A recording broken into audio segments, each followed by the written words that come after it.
بسم اللہ الرحمن الرحیم۔ شروع کرتی ہوں اللہ کے نام سے جو بڑا مہربان اور نہایت رحم کرنے والا ہے۔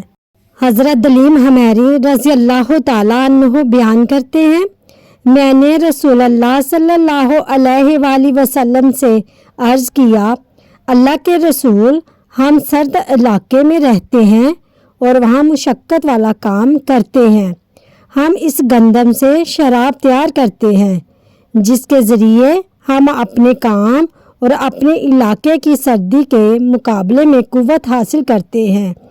آپ صلی اللہ علیہ وآلہ وسلم نے فرمایا، کیا وہ نشہ آور ہے؟ میں نے عرض کیا، جی ہاں۔ آپ صلی اللہ علیہ وآلہ وسلم نے فرمایا، اس سے اجتناب کرو۔ میں نے عرض کیا، لوگ اسے ترک کرنے والے نہیں۔ آپ صلی اللہ علیہ وآلہ وسلم نے فرمایا، اگر وہ اسے نہ چھوڑے تو ان سے لڑائی کرو۔ مشکوٰۃ المصابیح حدیث نمبر 3651۔ حضرت ابن عباس رضی اللہ تعالیٰ عنہ بیان کرتے ہیں، رسول اللہ صلی اللہ علیہ وآلہ وسلم نے فرمایا، جو شخص اپنے امیر میں کوئی ناپسندیدہ چیز دیکھے تو وہ صبر کرے، کیونکہ جو شخص بالشت برابر جماعت سے علیحدگی اختیار کر کے فوت ہو جائے تو وہ جاہلیت کی سی موت مرتا ہے۔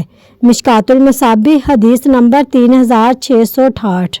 حضرت عبداللہ بن مسعود رضی اللہ تعالیٰ عنہ فرماتے ہیں کہ رسول اللہ صلی اللہ علیہ وآلہ وسلم نے ارشاد فرمایا، گائے کا دودھ پیا کرو کیونکہ یہ ہر طرح کے درخت سے چر لیتی ہے اور یہ ہر بیماری کی شفا ہے۔